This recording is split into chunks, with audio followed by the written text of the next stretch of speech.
Dari ibu kota provinsi Kalimantan Barat yaitu Pontianak gak terlalu jauh kok. Jaraknya sekitar 145 km aja. Akses jalannya cukup baik, jadi dalam waktu 3-4 jam saja, kita sudah sampai di kota Singkawang. Awalnya Singkawang adalah desa kecil bagian dari wilayah Kesultanan Sambas yang menjadi tempat persinggahan para pedagang dan penambang emas dari Cina. Mereka kemudian menetap dan banyak yang beralih profesi menjadi petani. Makanya nggak heran jika sampai sekarang mayoritas penduduk Singkawang beretnis Tionghoa. Biar lebih semangat, kita icip-icip kuliner khas Singkawang dulu yuk sahabat. Namanya misoa kuah. Sebelumnya kita lihat proses pembuatannya yuk. Sahabat, dalam peradaban masyarakat Tionghoa, misoa adalah makanan spesial yang hanya disantap ketika merayakan hari-hari besar. Misalnya saja Imlek dan Cap Gomeh. Misoa terbuat dari tepung terigu yang dibuat memanjang sebagai simbol pengharapan panjang umur. Jadi cocok juga disajikan pada perayaan ulang tahun. Pembuatan misoa di Singkawang masih tradisional menggunakan resep warisan leluhur dari negeri Cina. Bahan utama misoa berupa tepung terigu yang langsung dicampur dengan air garam. Makanya, warga Singkawang menyebut juga misoa dengan nama mie asin. Sahabat, adonan diaduk secara manual terlebih dulu, lalu diguling hingga membentuk lembaran-lembaran dengan ketebalan tertentu. Lembaran kemudian digulung dan didiamkan selama 1 jam, agar ketika diproses menjadi mie tidak mudah hancur. Dari bahan 25 kilo tepung terigu yang dicampur 3 kg, akan menghasilkan sekitar 28 kilo misoa kering. Sahabat, setelah 1 jam didinginkan, gulungan misoa digiling kembali hingga menjadi mie yang sangat tipis. Siapkan tongkat kayu untuk menariknya ya. Kemudian angkat deh seperti jemuran baju. Misoa adalah bahasa Hakka, artinya benang. Cocok ya dengan penampilannya? Bahkan di masa lalu hidangan misoa dikenal juga dengan mie benang loh sahabat. Selanjutnya gantung misoa di tiang yang telah disiapkan untuk proses pengeringan. Agar lebih maksimal, pengeringan dibantu dengan panas dari beberapa buah kompor yang bertekanan tinggi. Unik ya, bentuknya seperti tirai-tirai yang cantik. Dan dalam waktu 2 jam, misoa pun akhirnya mengering. Hehehe, tunggu dulu, prosesnya belum selesai loh. Misoa kering kemudian diangkat lalu disusun dalam tong besar dari kayu yang sudah diberi karung goni dan daun nipah. Tong kemudian dibawa ke dapur untuk proses pengukusan selama 45 menit. Pemberian daun nipah dan karung goni bertujuan agar air tidak meresap ke dalam misoanya, sahabat. Misoa yang sudah dikukus lalu digantung di atas bambu untuk diangin-anginkan. Misoa pun siap untuk dikemas. Satu plastik besar misoa seberat 10 kg harganya Rp115.000. Sedangkan harga per kilonya hanya Rp12.000 saja. Misoa kering tahan hingga 4 bulan, sahabat. Pemasarannya bahkan sampai ke Jakarta.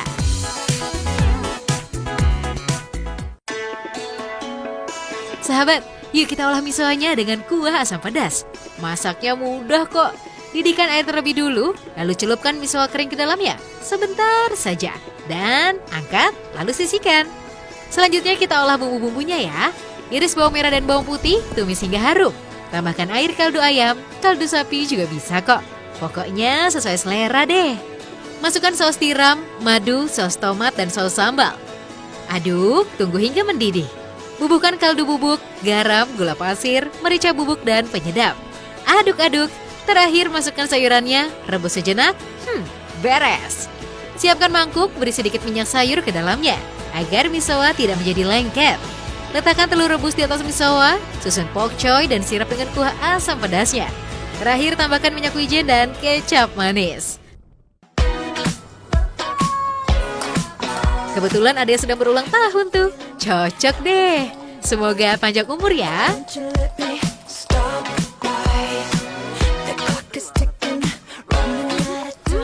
Sedap.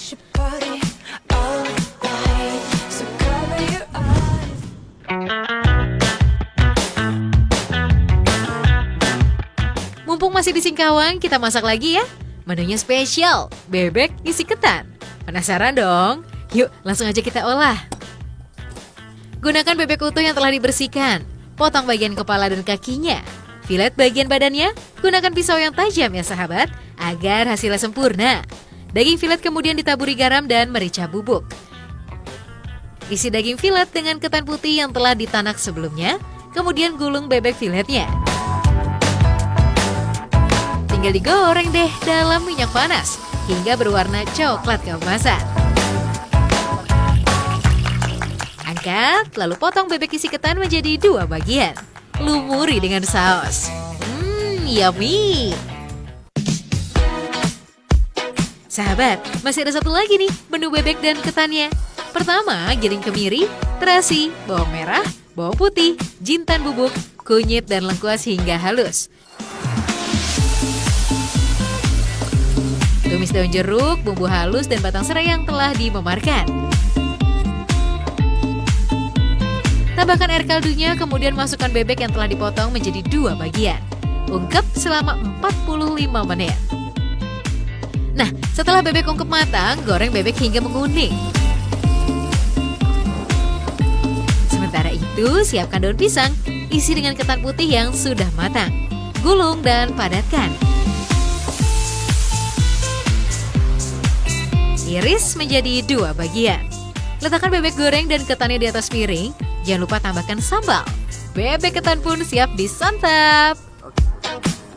Sahabat, daging bebek bagi etnis Tionghoa adalah salah satu makanan yang wajib ada ketika perayaan besar. Konon, menurut kepercayaan Tionghoa, daging bebek adalah hidangan kesukaan dewa-dewa. Sedangkan ketan menjadi simbol harapan kerukunan dan kebersamaan dalam berkehidupan keluarga. Soal rasa jangan ditanya deh. Pastinya enak banget. Gurihnya daging bebek begitu terasa. Menyantapnya dengan ketan, sensasi rasanya menjadi luar biasa. Enak banget.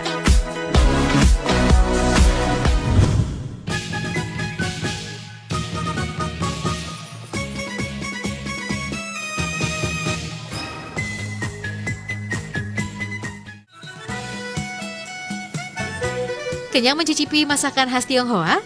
Kita jalan-jalan dulu ya, menikmati indahnya kota Singkawang. Kota Singkawang dulunya bernama Sankeong, yang berasal dari bahasa Cina. Maknanya, kota di kaki gunung yang dekat dengan muara dan laut. Sebagian besar penghuni Singkawang adalah etnis Tionghoa Hakka. Tak heran jika wihara atau yang disebut juga Pekong mudah dijumpai di kota Hong Kong Van Borneo ini. Nah, yang tertua salah satunya adalah Wihara Tridharma Bumi Raya. Waduh, ramai banget ya orang yang datang bersembahyang. Maklum saja, mereka sedang merayakan Hari Raya Cap Gomeh. Sahabat, satu hal yang menarik pada perayaan Cap Gomeh di Singkawang adalah berkumpulnya para tatung dari seluruh Pekong yang ada di Kalimantan Barat. Tatung dalam bahasa Hakka berarti orang yang dirasuki roh dewa atau leluhur. Menjadi perantara untuk berkomunikasi antara dewa atau leluhur dengan manusia yang masih hidup. Satu hari menjelang perayaan Cap Gomeh adalah hari terpenting bagi para tatung. Mereka berkeliling dan masuk dari satu pekong ke pekong lainnya untuk memberi penghormatan atau istilahnya bersih jalan. Hari ke-15 setelah Imlek, Cap Gomeh dirayakan dengan arak-arakan tatung berkeliling kota Singkawang. Tatung berpakaian layaknya dewa atau leluhur yang merasukinya. Tak hanya leluhur etnis Tionghoa, tapi juga ada leluhur tatung yang bersuku Dayak. Maka tak heran, beberapa tatung menggunakan baju adat suku Dayak. Uniknya nih, tatung diarak menggunakan tandu yang diberi berbagai senjata tajam. Mereka lalu unjuk kebolehan, kekebalan tubuh sebagai bukti adanya roh yang telah merasukinya. Hihi, ngeri ya? Tak kurang ada sekitar 500-an tatung yang meramaikan festival Cap Gomeh. Cap Gomeh berarti hari di mana semua dewa di langit bersatu. Tidak semua keturunan Tionghoa bisa menjadi tatung loh sahabat. Hanya orang-orang tertentu saja yang dikaruniai kelebihan oleh leluhurnya.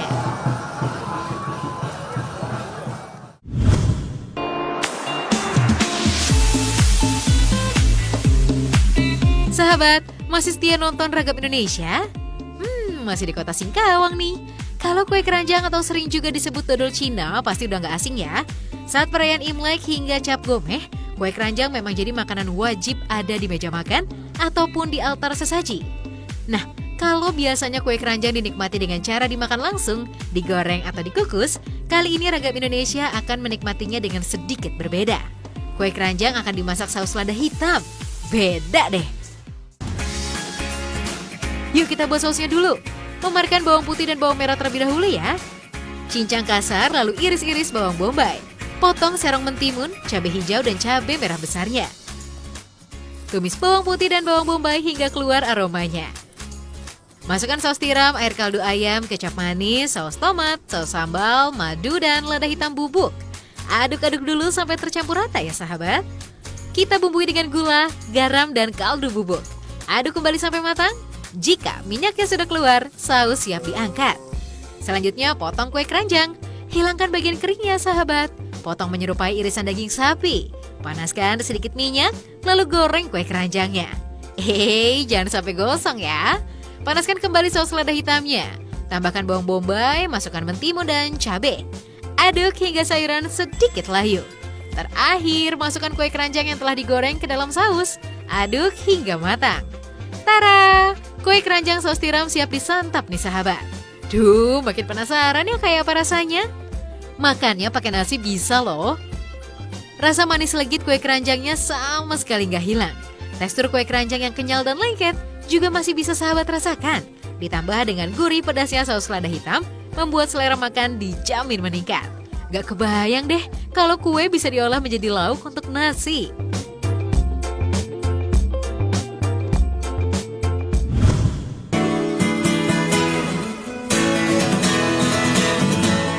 Sahabat, meski di Singkawang dikelilingi gunung dan bukit, tapi Singkawang juga punya pantai loh.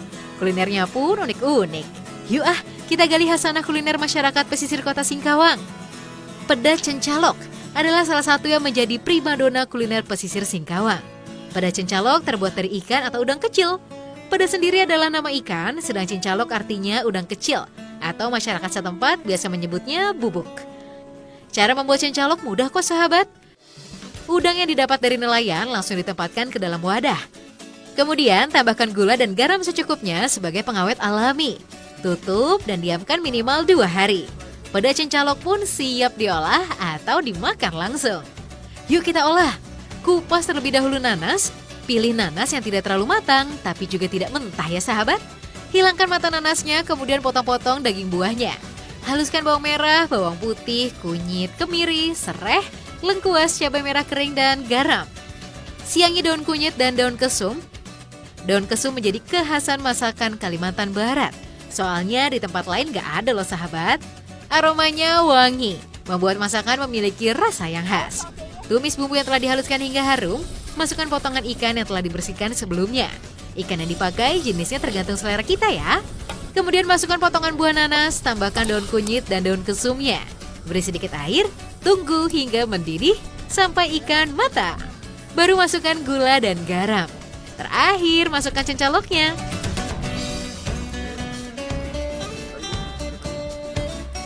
Bagi masyarakat pesisir kota Singkawang, peda cencalok memiliki fungsi sebagai pengganti penyedap rasa loh sahabat. Jadi, masakan dengan cencalok dipastikan terasa lebih gurih.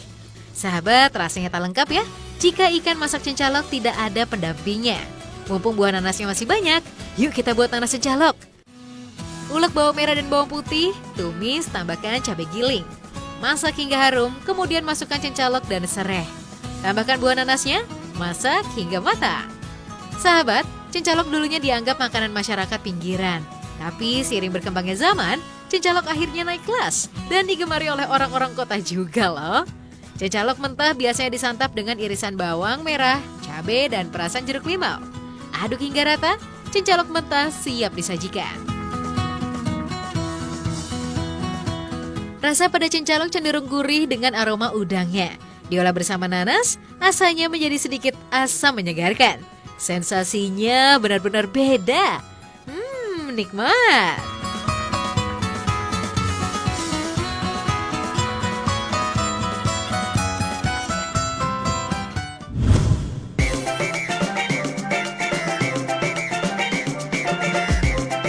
Puas dong jelajah kuliner Singkawangnya? Saatnya jalan-jalan. Singkawang ternyata memiliki kawasan wisata Tanjung Bajau loh sahabat. Cukup 15 menit saja dari pusat kota. Tiket masuknya cukup terjangkau. Sekitar Rp40.000 per orangnya, kita bisa menikmati fasilitas wisata yang ada sepuasnya. Memangnya ada apa aja sih?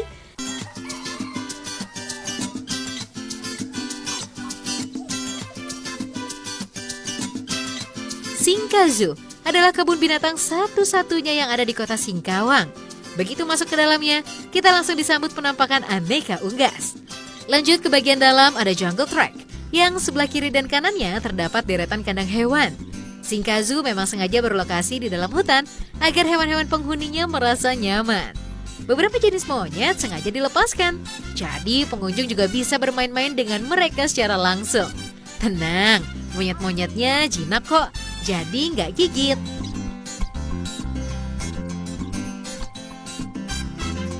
Ada ratusan satwa yang dipelihara Cinca Zoo, mulai dari burung merpati, berbagai jenis monyet, ayam mutiara, burung kasuari, merak biru hingga harimau dan singa.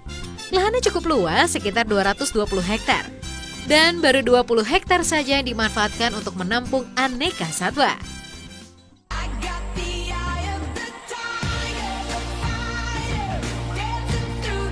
Sahabat, meski Cinca Zoo dimiliki perorangan, tapi satwa-satwa yang dikembangkan di sini sudah mendapat izin langsung dari Kementerian Kehutanan kok.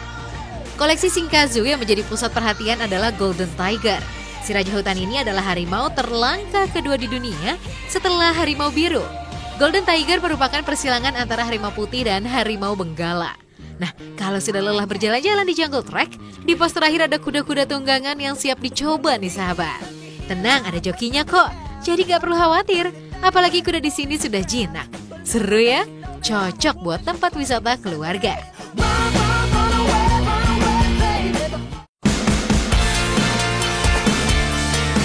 Puas bermain-main dengan satwa, kita lanjut bermain pasir dan air di pantai Pasir Pendek.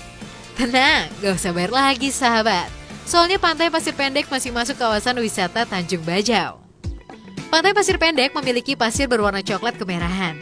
Ombaknya tidak terlalu besar meski posisi pantai langsung menghadap Laut Cina Selatan. Jadi aman deh buat main-main air dan berselfie ria sepuasnya. Asyik! Rata-rata dalam seminggu ada sekitar 1.000 orang pengunjung yang datang. Apalagi saat weekend dan hari libur nasional, pasti tambah rame.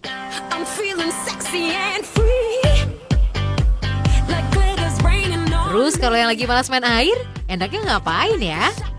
Tenang, kita bisa kok menikmati sejenak hawa sejuk ala pegunungan. Hebatnya nggak mesti jalan jauh-jauh, karena lokasinya masih dalam kawasan wisata Tanjung Bajau. Berada di daerah tertinggi namanya Rindu Alam. Wah, beneran komplit ya. Untuk bersantai menikmati pemandangan Laut Cina Selatan dan kota Singkawang dari ketinggian, disediakan rumah gazebo. Wah, pemandangannya luar biasa. Pokoknya wajib foto-foto dari tempat ini.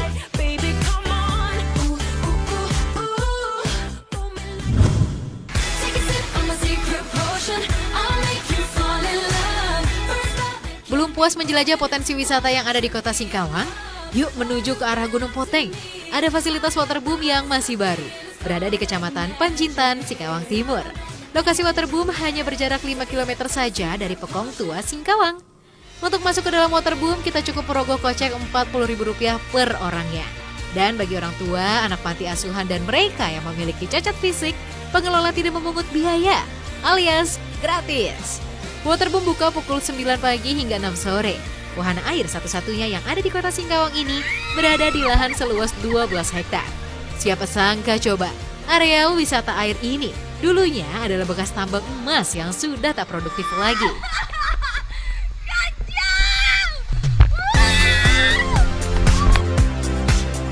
Berbagai jenis kolam permainan ada di sini, mulai dari kolam renang anak, kolam untuk dewasa, wahana seluncuran berbagai jenis, hingga ember tumpah.